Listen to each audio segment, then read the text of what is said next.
Ford, một trong những thương hiệu xe hơi nổi tiếng thế giới.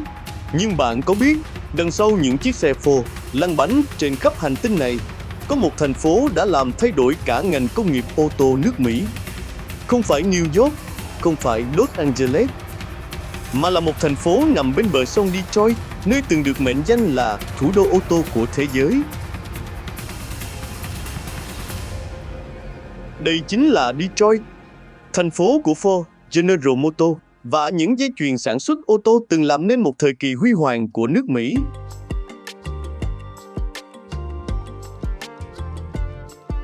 Nhưng điều đáng kinh ngạc là Detroit từng giàu có đến mức nào, rồi đã trải qua cú sụp đổ kinh tế khủng khiếp ra sao. Và hôm nay, thành phố từng được biết đến với những nhà máy khổng lồ ấy đang thay đổi như thế nào? Hãy cùng Houdouvi Discovery khám phá Detroit, thành phố đã góp phần đưa nước Mỹ trở thành cường quốc ô tô của thế giới.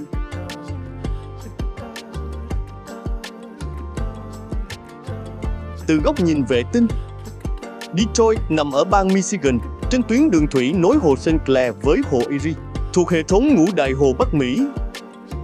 Vị trí này biến thành phố thành một cửa ngõ giao thương quan trọng giữa Hoa Kỳ và Canada.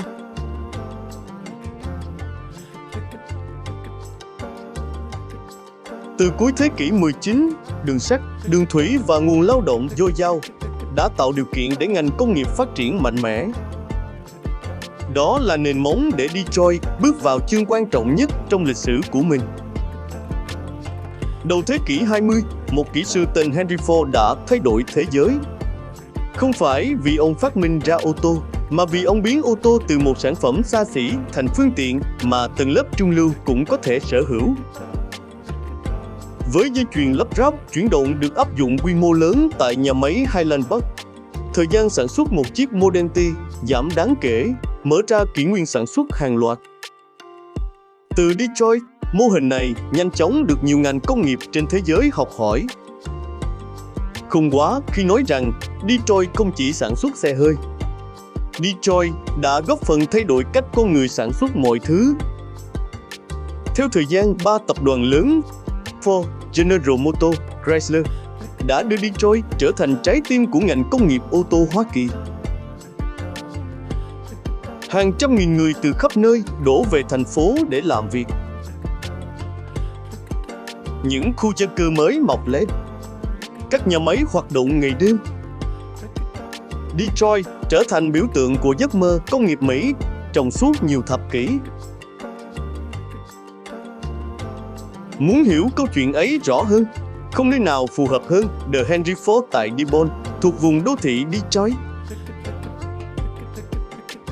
Đây là một trong những tổ hợp bảo tàng về lịch sử công nghiệp và đổi mới lớn nhất nước Mỹ.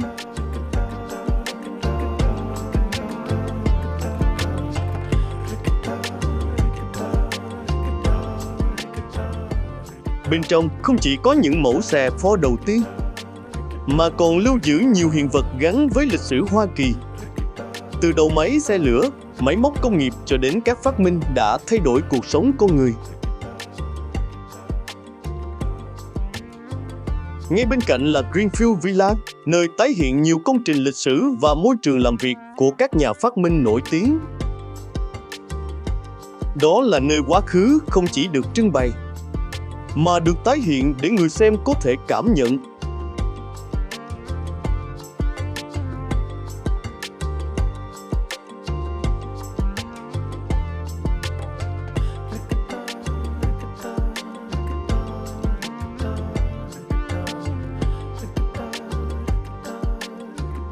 Nhưng Detroit không chỉ tạo ra những cỗ máy. Thành phố còn tạo ra những giai điệu. Năm 1959, Berry Gordy thành lập Motown Records trong một ngôi nhà nhỏ trên đại lộ West Grand Boulevard. Từ phòng thu khiêm tốn ấy, những nghệ sĩ như Stevie Wonder, Diana Ross cùng The Supremes, Marvin Gaye, Smokey Robinson và The Temptations đã đưa âm nhạc Detroit vang khắp thế giới. Phong cách Motown kết hợp soul, rhythm and blues và pop đã góp phần xóa nhòa nhiều rào cản về chủng tộc trong âm nhạc đại chúng Mỹ.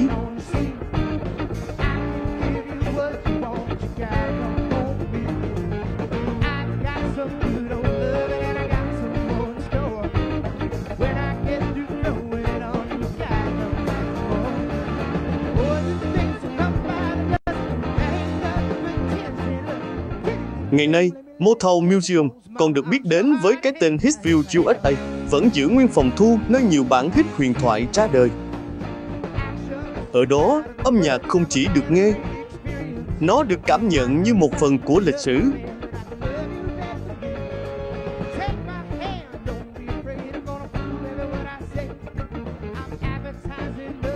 Detroit còn kể câu chuyện của mình qua nghệ thuật. Detroit Institute of Art là một trong những bảo tàng nghệ thuật quan trọng nhất Hoa Kỳ.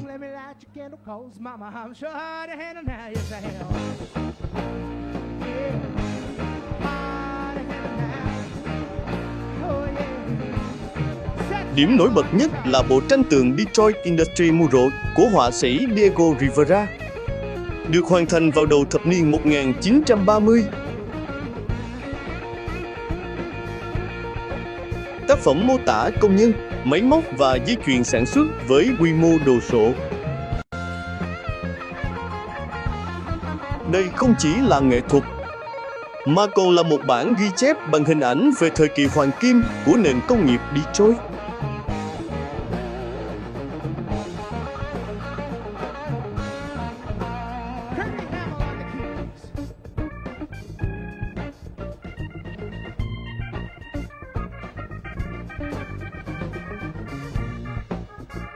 Nếu nhìn lên đường chân trời thành phố, Guardian Building là một trong những công trình nổi bật nhất.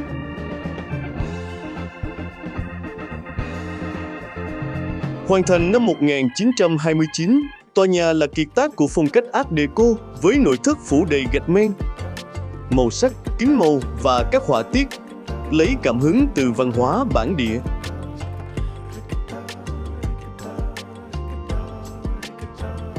Nó từng được gọi là Cathedral of Finance, nhà thờ của ngành tài chính. Đó là minh chứng cho thời kỳ Detroit không chỉ giàu có nhờ công nghiệp mà còn đầu tư mạnh mẽ vào kiến trúc và nghệ thuật.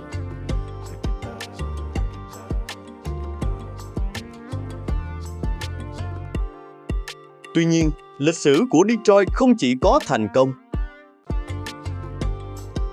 Từ nửa sau thế kỷ 20, sự cạnh tranh quốc tế, quá trình tự động hóa và những thay đổi trong ngành sản xuất khiến nhiều nhà máy đóng cửa. Dân số giảm mạnh, nhiều khu vực rơi vào tình trạng xuống cấp. Detroit trở thành biểu tượng của những thách thức mà các thành phố công nghiệp có thể phải đối mặt. Nhưng câu chuyện không kết thúc ở đó. Trong những năm gần đây, Detroit đang từng bước hồi sinh. Midtown phát triển với các trường đại học, bảo tàng và doanh nghiệp sáng tạo. Downtown thu hút thêm đầu tư vào thương mại và dịch vụ.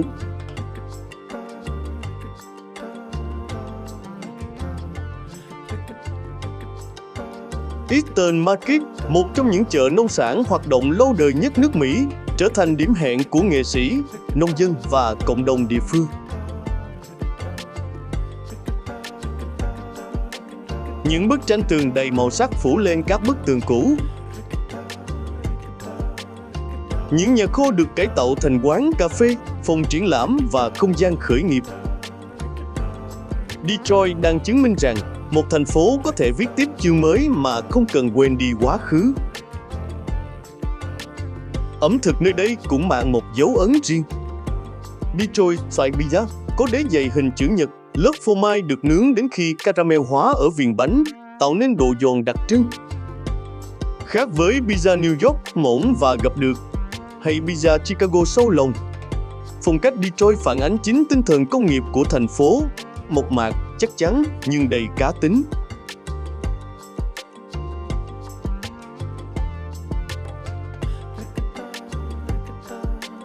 Muốn cảm nhận nhịp sống hiện đại của Detroit, Detroit Riverfront là điểm dừng chân lý tưởng. Tuyến đường đi bộ ven sông kéo dài nhiều km kết nối công viên, bến tàu và không gian công cộng. Từ đây, du khách có thể nhìn sang Windsor của Canada chỉ cách một dòng sông.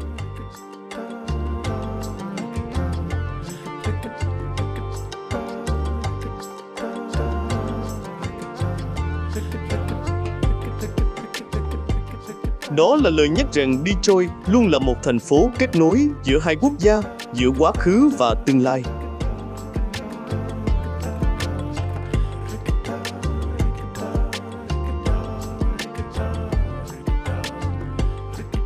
Một điều đặc biệt khác là Detroit là một trong số ít thành phố Hoa Kỳ sở hữu đầy đủ 4 đội thể thao chuyên nghiệp ở 4 giải đấu lớn. Lions trong bóng bầu dục, Tigers ở bóng chày, Pistons trong bóng rổ và Red Wings ở khúc côn cầu trên băng. Tình yêu thể thao đã trở thành một phần quan trọng trong bản sắc cộng đồng, đặc biệt trong những giai đoạn thành phố đối mặt với khó khăn.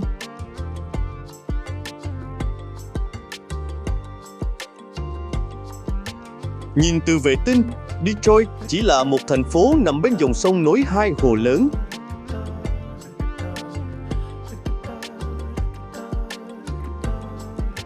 Nhưng khi khám phá sâu hơn, bạn sẽ nhận ra nơi đây đã góp phần thay đổi cách cả thế giới di chuyển. Một dây chuyền sản xuất làm thay đổi nền công nghiệp. Một hãng thu âm làm thay đổi âm nhạc đại chúng. Một thành phố từng trải qua khủng hoảng sâu sắc nhưng không từ bỏ khát vọng vươn lên. Detroit không chỉ là Motor City. Detroit là minh chứng rằng sức mạnh của một thành phố không nằm ở việc nó chưa từng vấp ngã, mà nằm ở khả năng tiếp tục chuyển động sau mỗi lần tưởng như đã dừng lại. Có lẽ vì thế, mỗi chiếc xe lăn bánh trên đường, mỗi giai điệu Motown vang lên và mỗi khu phố được hồi sinh hôm nay đều kể lại cùng một câu chuyện. Câu chuyện về một thành phố đã giúp đưa nước Mỹ tiến về phía trước, rồi lại tự mình tìm đường để bước tiếp.